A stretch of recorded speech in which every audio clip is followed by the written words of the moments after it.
Assalamualaikum warahmatullahi wabarakatuh. Selamat siang. Sebelumnya perkenalkan, nama saya Teguh Irawan Prayoga dengan NIM 3101420093. Di sini saya akan mempresentasikan modul hasil rancangan saya sebagai bagian dari tugas mata kuliah perencanaan pembelajaran sejarah. Baik, langsung saja. Dari modul pembelajaran sejarah Indonesia, di sini terdapat 3 komponen secara garis besar, yaitu informasi umum, komponen isi, dan lampiran.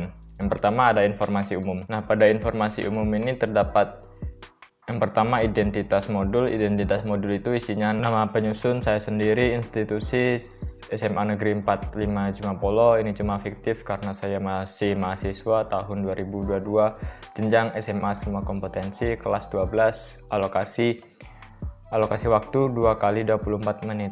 Ini maksudnya 2 jam pembelajaran, bukan 2 hari 45 menit. Selanjutnya ada komponen awal. Pada fase F atau setara dengan kelas 12, peserta didik telah memiliki kemampuan awal dalam memahami sejarah kehidupan ekonomi pada masa Orde Baru. Selanjutnya ada profil pelajar Pancasila. Jadi profil pelajar Pancasila ini sudah seperti template. Secara umum ya seperti ini, ada 6 komponen. Tinggal bagaimana masing-masing guru menerapkan setiap isi dari profil pelajar Pancasila ini. Nah, kalau di modul yang saya buat, yang pertama beriman bertakwa kepada Tuhan Yang Maha Esa dan berakhlak mulia diwujudkan ketika berdoa sebelum pembelajaran dimulai. Berkebinekaan global diwujudkan dengan menghargai budaya dan kemampuan komunikasi teman yang berbeda etnis, suku, dan agama ketika diskusi kelompok. Jadi berkebinekaan global ini diwujudkan ketika berdiskusi.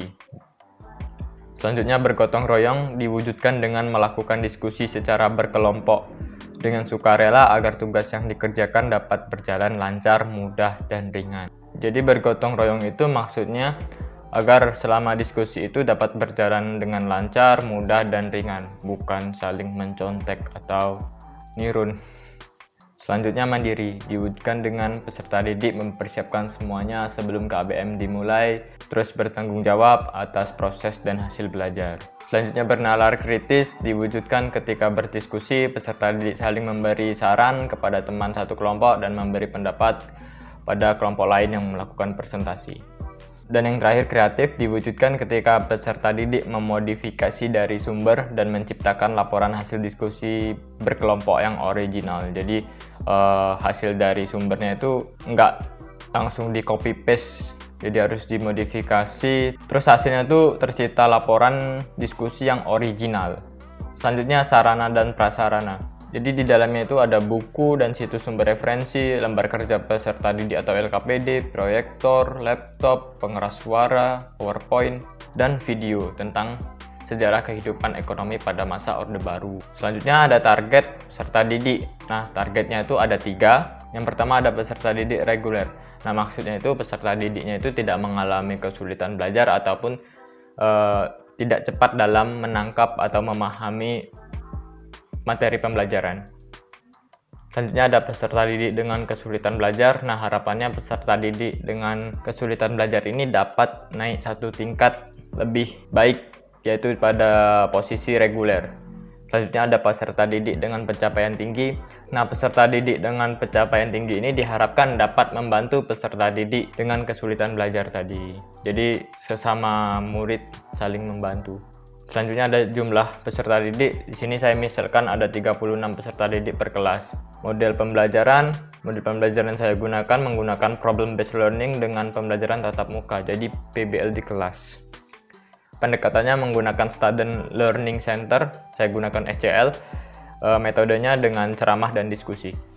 Media yang saya gunakan PowerPoint dan video pembelajaran. Selanjutnya ada komponen isi. Pada komponen isi itu terdapat tujuan pembelajaran. Nah, di sini tujuan pembelajarannya terdapat perbedaan template. Jadi poin nomor 1 sampai 3 itu adalah template yang dicontohkan dosen saya waktu di kelas. Sedangkan poin nomor 4 dan 5 itu adalah template dari contoh modul yang diberikan oleh dosen yang sama tadi. Selanjutnya ada pemahaman bermakna peserta didik dapat mengambil hikmah dan pelajaran berharga dari kebijakan ekonomi pada masa Orde Baru. Belajar dari kesalahan yang pernah dilakukan dan bagaimana hal tersebut diatasi serta diperbaiki di masa depan. Selanjutnya ada pertanyaan pemantik. Yang pertama itu ada pertanyaan, siapa presiden yang menjabat pada masa Orde Baru? Soeharto. Yang kedua, apa saja kebijakan yang dikeluarkan oleh pemerintah pada masa Orde Baru? Ini kebijakan secara umum ya, di seluruh bidang maksudnya. Salah satunya adalah bidang ekonomi. Kan cuma pemantik, nanti masuk ke kebijakan-kebijakan ekonomi. Apa saja peristiwa yang terjadi pada masa Orde Baru? Ini juga untuk memantik peristiwa apa saja yang terjadi akibat atau dampak dari kebijakan yang dikeluarkan tadi. Selanjutnya adalah kegiatan pembelajaran. Kegiatan pembelajaran ini seperti pada umumnya terdapat pendahuluan, inti, dan penutup. Pendahuluan saya estimasikan 15 menit. Gambaran pelaksanaannya itu seperti pada umumnya, dari doa sampai pertanyaan-pertanyaan pemantik sebelum masuk ke inti. Selanjutnya kegiatan inti saya estimasikan 60 menit. Dari pertama membaca buku untuk memberi gambaran kepada peserta didik agar tidak hahe. Terus peserta didik mendapatkan pemaparan dari guru. Sini saya contohkan dengan membandingkan atau mengcompare kondisi inflasi yang terjadi pada masa kini dengan inflasi yang terjadi pada masa Orde Baru. Contohnya seperti di Jogja pada masa Orde Baru, kertas HVS yang awalnya itu harganya sekitar 12.500 sampai 15.000, kemudian terjadi inflasi menjadi 40.000 sampai 50.000. Untuk harga segitu pada masa itu termasuk tinggi. Selanjutnya guru memberikan sebuah kasus, terus peserta didik dibagi dalam 6 kelompok. Setiap kelompok udah ditentukan membahas tentang kebijakan apa. Terus guru menjelaskan peraturan diskusi, peserta didik berdiskusi, peserta didik mengajukan hipotesis.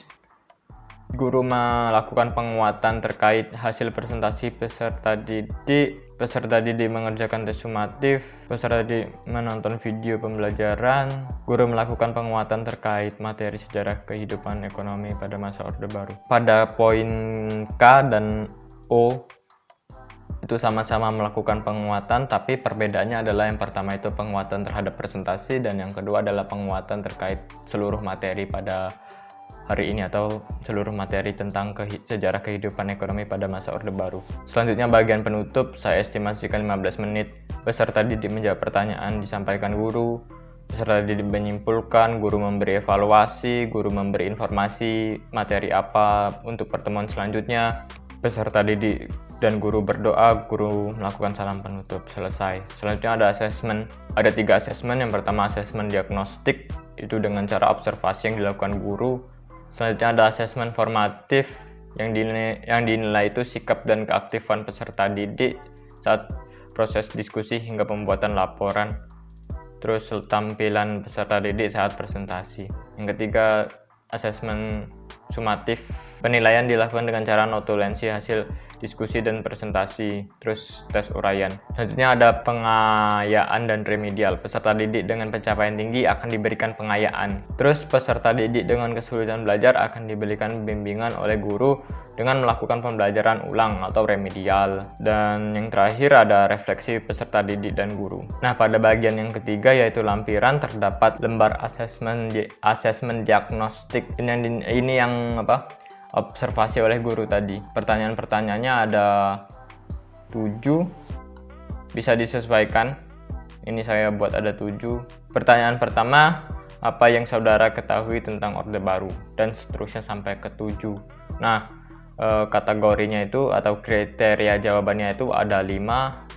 Ada sangat paham, paham, netral, tidak paham, dan sangat tidak paham. Pada lampiran selanjutnya yaitu ada lembar asesmen formatif atau lembar pengamatan. Nah, yang dinilai itu ada 9 aspek. Dari aspek pertama persiapan sampai yang aspek terakhir itu isi. Jadi pengamatannya itu pada saat diskusi hingga presentasi. Jadi sampai laporannya itu selesai. Selanjutnya ada lembar kerja peserta didik atau LKPD. Ini termasuk dalam tes sumatif. LKPD yang saya buat kira-kira seperti ini. ada nama kelompok, nama anggota kelompok. Tadi kan ada 6. Soalnya carilah sumber-sumber referensi baik itu dari buku maupun internet mengenai kebijakan ekonomi pada masa Orde Baru. Lalu diskusikan sesuai dengan tema kelompok yang telah ditentukan. Tema kelompoknya sudah ditentukan oleh guru pada saat pembagian kelompok tadi. Di sini ada soalnya definisi mengenai kebijakan itu, latar belakang kebijakan, tujuan, isi, dan dampak dari kebijakan. Nah, ini kesimpulan yang harus dibuat sendiri oleh peserta didik. Selanjutnya ada lembar notulensi. Ini digunakan untuk menilai pada saat presentasi. Selanjutnya ada lembar pertanyaan uraian. Nah, ini lembar pertanyaan uraian ini digunakan atau untuk menilai peserta didik secara individu. Kalau tadi itu yang atas-atas tadi itu untuk berkelompok, nah yang ini untuk individu.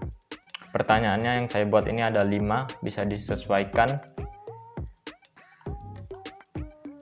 Selanjutnya materi, di sini saya membahas tentang kehidupan ekonomi bangsa Indonesia pada masa Orde Baru. Nah, pada bagian materi ini seperti pada umumnya bisa dilihat bersama-sama, isinya seperti ini. Ada kebijakan Repelita 1-6, terus kerjasama dengan negara-negara barat, pemberlakuan PMA dan PMDM, pemulihan bidang ekonomi, pertumbuhan ekonomi dan intervensi pemerintah, ekspor dan deregulasi, dan sampai pada kondisi ekonomi pada akhir pemerintah Orde Baru, dan ditutup pada berakhirnya pemerintah Orde Baru. Jadi ya gambarannya secara umum seperti itulah.